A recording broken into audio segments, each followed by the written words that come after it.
ನಮ್ಮ ಹೆಬ್ರಿ ಮುನಿಯಾಲು ಅಜೆಕಾರು ಈ ಪ್ರದೇಶದಲ್ಲೇ ಇದೇ ಮೊದಲ ಬಾರಿಗೆ ಅತ್ಯಂತ ವಿಶಿಷ್ಟವಾದಂಥ ಒಂದು ನಾಗಮಂಡಲ ಸಂಜೀವಿನಿ ಗೋದಾಮದಲ್ಲಿ ನಡೀತಾ ಇದೆ. ಈ ನಾಗಮಂಡಲದ ತಯಾರಿ ಹೇಗೆ ನಡೀತಾ ಇದೆ ಅನ್ನೋದನ್ನು ತಾವು ನೋಡಬಹುದು. ಭಾಳ ಅದ್ಭುತವಾದಂತಹ ಒಂದು ರಂಗಸಜ್ಜಿಕೆಯನ್ನು ಈಗ ಆಳ್ವಾಸ್ನ ಮೋಹನಾಳ್ವರ ನೇತೃತ್ವದಲ್ಲಿ ಆಳ್ವಾಸ್ನ ತಂಡ ಮಾಡಿದೆ. ಅದರ ಜೊತೆಗೆ ಪಕ್ಕದಲ್ಲಿ ಪಾಕಶಾಲೆ, ಭೋಜನಾಲಯ, ಒಳಗಡೆ ನಮ್ಮ ನಾಗಮಂಡಲ ನಡೆಯುವಂಥ ಒಂದು ವೇದಿಕೆ, ಅದು ಕೂಡ ಬಹಳ ಪರಂಪರಾನುಗತವಾಗಿ ಹೇಗೆ ನಡೆದುಕೊಂಡು ಬಂದಿದೆ ಅದನ್ನು ಡಕ್ಕೆಬಲಿ ಆಗುವಂತಹ ಏನು ಪಡುಬಿದ್ರೆಯ ಪ್ರಖ್ಯಾತ ಡಕ್ಕೆಬಲಿ ಅದರ ವೇದಿಕೆಯ ಇದನ್ನು ಸಿದ್ಧತೆ ಮಾಡುವಂತಹ ಅದೇ ತಂಡದವರು ಇಲ್ಲಿ ಬಂದು ಆ ಕೆಲಸವನ್ನು ಮಾಡ್ತಾ ಇದ್ದಾರೆ. ಒಟ್ಟಿನಲ್ಲಿ ಬಹಳ ಅದ್ಭುತವಾದಂಥ ಒಂದು ತಯಾರಿ ಈ ನಾಗಮಂಡಲದ ಹಿನ್ನೆಲೆಯಲ್ಲಿ ನಡೀತಾ ಇದೆ. ಸುಮಾರು 25,000 ಜನ ಇದರಲ್ಲಿ ಭಾಗವಹಿಸುವಂಥ ನಿರೀಕ್ಷೆ ಇದೆ.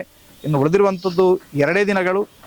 ತಮ್ಮೆಲ್ಲರಿಗೂ ಇದರ ಆಮಂತ್ರಣ ಪತ್ರಿಕೆ ಸಿಕ್ಕಿದೆಯೋ ನನಗೆ ಗೊತ್ತಿಲ್ಲ, ಆದರೆ ಪ್ರತಿಯೊಬ್ಬರಿಗೂ ಕೂಡ ಆಮಂತ್ರಣ ಪತ್ರಿಕೆಯನ್ನು ತಲುಪಿಸುವಂಥ ಕೆಲಸವನ್ನು ಮಾಡಿದ್ದೀವಿ. ಸುಮಾರು 20,000ಕ್ಕೂ ಅಧಿಕ ಆಮಂತ್ರಣ ಪತ್ರಿಕೆಗಳನ್ನು ಈಗಾಗಲೇ ಮುದ್ರಿಸಿ ಪ್ರತಿ ಊರುಗಳಿಗೆ ಹಂಚುವಂಥ ಕೆಲಸವನ್ನು ಮಾಡಿದ್ದೀವಿ.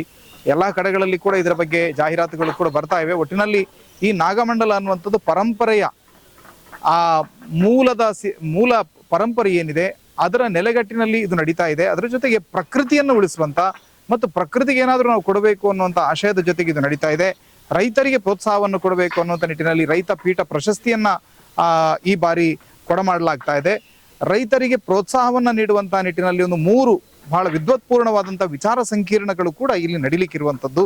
ಈ ಎಲ್ಲ ಕಾರ್ಯಕ್ರಮಗಳಿಗೆ 3 ದಿನ ಕೂಡ ನೀವು 19, 20, 21 3 ದಿನ ಕೂಡ ಆಸ್ಪಾಸಿನವರು ಇರ್ಬೋದು, ದೂರದಲ್ಲಿರುವವರು ಎಲ್ಲರೂ ಕೂಡ ಈ ಕಾರ್ಯಕ್ರಮಕ್ಕೆ ಬರಬೇಕು, ಈ ಕಾರ್ಯಕ್ರಮದಲ್ಲಿ ಭಾಗವಹಿಸಬೇಕು ಅಂತ ಈ ಮೂಲಕ ವಿನಂತಿ ಮಾಡ್ತಾ ಇದ್ದೇನೆ. ಧನ್ಯವಾದ.